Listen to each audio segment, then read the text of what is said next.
Η Διαθήκη των 12 Πατριαρχών είναι ένα αρχαίο κείμενο που έχει διατηρηθεί μέσα στους αιώνες και συνεχίζει να προκαλεί το ενδιαφέρον των μελετητών και των πνευματικών αναζητητών. Περιέχει τα τελευταία λόγια των 12 γιών του Ιακώβ, οι οποίοι έδωσαν τα ονόματά τους στις 12 φυλές της γης. Αυτά τα λόγια είναι επικίδιοι λόγοι των 12 Πατριάρχων. Οι 12 φυλές του Ισραήλ, όπως οι 12 θέοι του Όλυμπου, έχουν ένα παρέλθον γέματο από μάχες, ήριδες, ανηθικότητα και εξαπάτηση του ανθρωπίνου γένους. Κάθε πατριάρχης αφηγείται τη ζωή του, μοιράζοντας τις εμπειρίες και τα μαθήματα που έμαθε κατά τη διάρκεια της ζωής του. Προσφέροντας συμβουλές και προειδοποιήσεις στους απογόνους, οι πατριάρχες επιδιώκουν να καθοδηγήσουν τις μελλοντικές γενιές προς μια ηθική και ενάρετη ζωή. Κάτι που οι ίδιοι δεν κάνανε. Το κείμενο είναι μια συλλογή από 12 ξεχωριστές διαθήκες, που η καθεμία αντικατοπτρίζει τη μοναδική προσωπικότητα και τις εμπειρίες κάθε πατριάρχη. Κάθε διαθήκη προσφέρει μια μοναδική προοπτική και φωνή, αποκαλύπτοντας τις αρετές και τις αδυναμίες των πατριαρχών, καθώς και τις προκλήσεις που αντιμετώπισαν. Επίσης μας δίνει μια θέαση του χαράκτηρα του δημιούργου. Κοινά θέματα περιλαμβάνουν την ηθική ζωή, τη μετάνοια και την αναζήτηση της αλήθειας. Αυτά τα θέματα είναι διαχρονικά και συνεχίζουν να έχουν σημασία και σήμερα. Ένα από τα πιο σημαντικά θέματα είναι η σωτηρία, που προφητεύεται σε πολλές από τις διαθήκες. Για παράδειγμα, στη Διαθήκη Σιμεών, κεφαλαίο 7, στίχο 2 λέει «Αναστήσει γαρ Κύριος εκ του Λεβί ως αρχιερέα και εκ του Ιούδα ως βασιλέα, θεών και άνθρωπων. Ούτως σώσει πάντα τα έθνη και το γένος του Ισραήλ». Συμπεραίνουμε δύο έλευσεις, μία ως αρχιέρεα και μία ως βασιλέα, διαφορετικού γένους ο ένας από τον άλλον. Η Διαθήκη προσφέρει μια γεύση από τον θρησκευτικό και πολιτιστικό κόσμο του Ιουδαϊσμού της δεύτερης ναού, συνδυάζοντας εβραϊκές και ελληνιστικές ιδέες, όπως στην Διαθήκη Ιούδα που έχουμε τον Τρώικο πόλεμο. Κεφαλαίο 7, στίχη 1. «Και τι εξής ερέθη προς ημάς, ότι επόλεις των δύο βασιλέων εν όχλο βαρύ έρχονται προς ημάς. 1. Εγώ ουν και δαν, προσποιησάμενοι Αμοραίους, ως σύμμαχοι ήλθομεν εις την πόλην αυτών. Νυκτή δε βαθύε ελθούσι της αδελφής ηνίξαμεν τα σπήλας, και πάντας αυτούς και τα αυτών ολοθρεύσαμεν, και πάντα τα αυτών προνομεύσαντες τα τρία τείχη αυτών καθήλωμεν». Αυτή η συγχώνευση πολιτισμών και ιδεών δημιούργησε ένα μοναδικό θρησκευτικό και φιλοσοφικό πλαίσιο που επηρέασε την ανάπτυξη του πρώιμου χριστιανισμού. Παρέχει πολύτιμες γνώσεις για την ανάπτυξη του πρώιμου χριστιανισμού, αποκαλύπτοντας πώς οι πρώτοι χριστιανοί επηρεάστηκαν από τις εβραϊκές παραδόσεις και τις ελληνιστικές ιδέες. Η πλούσια συλλογή ιστοριών, διδασκαλιών και προφητιών της Διαθήκης έχει γοητεύσει τους αναγνώστες για αιώνες, προσφέροντας μια βαθιά κατανόηση της ανθρώπινης φύσης και της πνευματικής αναζήτησης. Συνεχίζει να εξάπτει την περιέργεια των μελετητών που αναζητούν να κατανοήσουν καλύτερα την ιστορική και θρησκευτική σημασία του κειμένου και να εμπνέει τους πνευματικούς αναζητητές σήμερα που βρίσκουν στις διαθήκες αυτές διαχρονικές αλήθειες και καθοδήγηση για τη ζωή τους. Για να κατανοήσουμε τη Διαθήκη των 12 Πατριαρχών, πρέπει πρώτα να κατανοήσουμε τα απόκριφα κείμενα που δεν περιλαμβάνονται στον επίσημο κανόνα των γραφών, για τον απλούστατο λόγο ότι προειδοποιεί για τον καταπεσμό των ανθρώπων στην ανηθικότητα, στην προδοσία και στον πλήρη εξευτελισμό, κάτι που σήμερα γίνεται. Επίσης δίνουν την ελπίδα και την βεβαίωση της πρώτης ελεύσεως του Θεού στην γη ως δεσπότη και την δεύτερη από διαφορετική φυλή ως βασιλέα.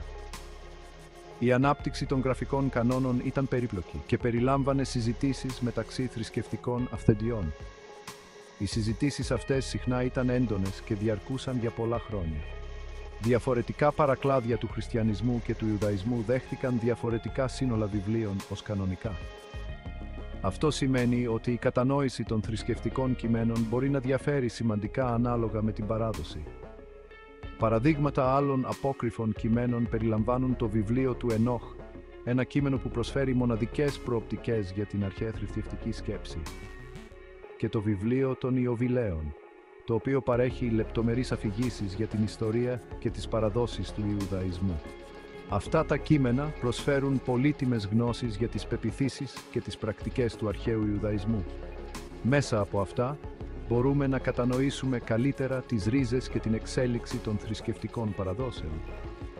Η μελέτη των απόκριφων κειμένων είναι ζωτικής σημασίας για την κατανόηση της ποικιλομορφίας του πρώιμου χριστιανισμού και του Ιουδαϊσμού.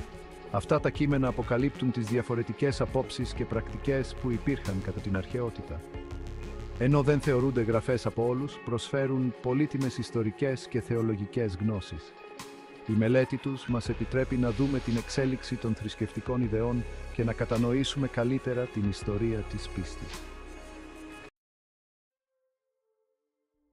Το βιβλίο «Διαθήκες των 12 Πατριαρχών» περιέχει τις διαθήκες των 12 γιών του Ιακώβ, προγόνων των 12 φυλών του Ισραήλ. Κάθε διαθήκη περιλαμβάνει ηθικές συμβουλές και προφητείες. Ακολουθούν περιλήψεις για καθέναν από τους πατριάρχες. Ρουβίν. Ο Ρουβίν, ο πρωτότοκος γιος του Ιακώβ, προειδοποιεί ενάντια στην ακολασία και τη λαγνία, αναφέροντας το δικό του αμάρτημα με τη Βαλά. Καλεί τους απογόνους του να επιδιώκουν την αρετή και να αποφεύγουν την αμαρτία. Προφητεύει ότι η φυλή του δεν θα διαπρέψει λόγω του αμαρτήματός του, αλλά προτρέπει τους απογόνους του να είναι πιστοί στον Θεό για να βρουν ευλογία. Σιμεών. Ο Σιμεών παραδέχεται τον θυμό του και προειδοποιεί για τα δεινά που προέρχονται από την οργή. Εξομολογείται τη συμμετοχή του στη σφαγή των Σιχεμιτών και ενθαρρύνει την ειρήνη και τη δικαιοσύνη. Προφητεύει ότι η οργή και η βία θα φέρουν διαμάχες στη φυλή του, αλλά προτρέπει τους απογόνους του να ακολουθήσουν τον δρόμο της δικαιοσύνης για να επιτύχουν ειρήνη. Λεβί. Ο Λεβί, ο ιερέας, μιλά για τη σημασία της ιεροσύνης και της πίστης στον Θεό. Διηγείται οράματα που είχε και ενθαρρύνει τους απογόνους του να ακολουθούν τον νόμο του Θεού και να υπηρετούν με αφοσίωση. Προφητεύει ότι η φυλή του θα διαδραματίσει κεντρικό ρόλο στην ιεροσύνη και στη λατρεία του Θεού, υπογραμμίζοντας την ευθύνη τους να είναι ηθικά και πνευματικά αγνοί.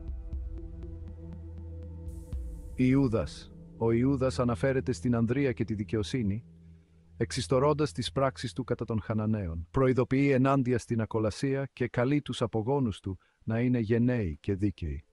Προφητεύει ότι από τη φυλή του θα προέλθει η βασιλική γραμμή συμπεριλαμβανομένου του Μεσσία και προτρέπει τους απογόνους του να ζουν με τιμή για να αξίζουν αυτήν την ευλογία. Ισάχαρ. Ο Ισάχαρ δίνει έμφαση στη σημασία της εργασίας και της φιλοπονίας. Μιλά για τη χαρά του να εργάζεται κανείς με τα χέρια του και ενθαρρύνει τους απογόνους του να είναι εργατικοί και αφοσιωμένοι.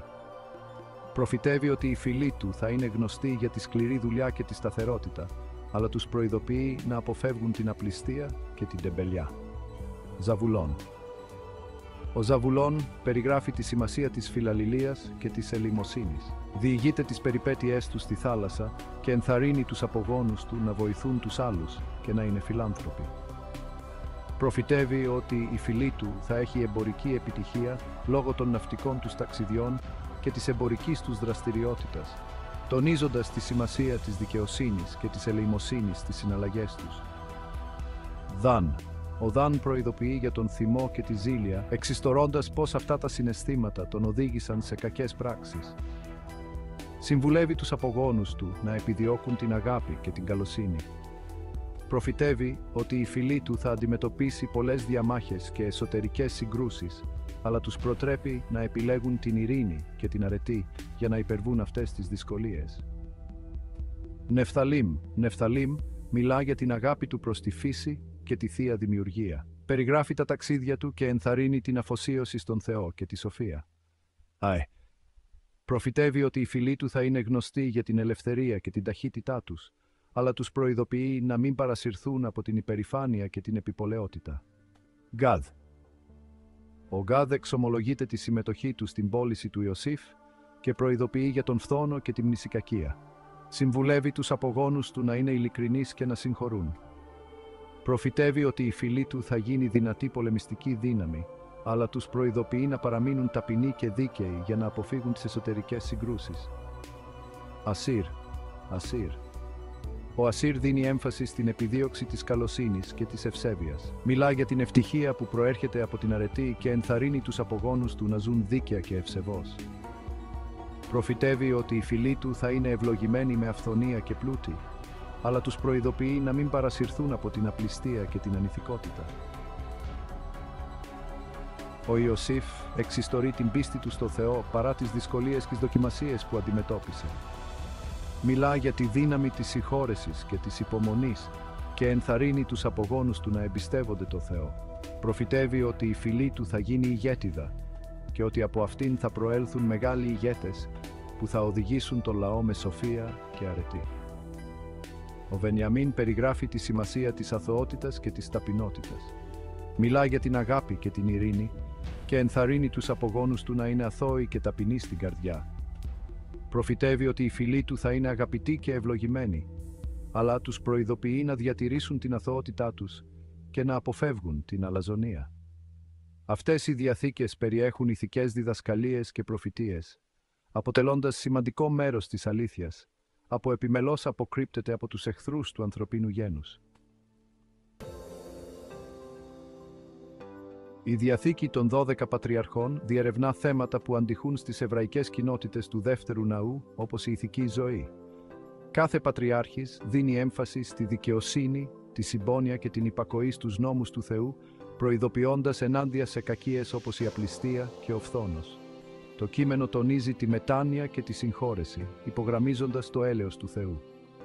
Ένα άλλο θέμα είναι η προσμονή του Μεσσία, προφητεύοντας έναν σωτήρα που θα ελευθερώσει τον κόσμο και θα εδραιώσει τη Βασιλεία του Θεού.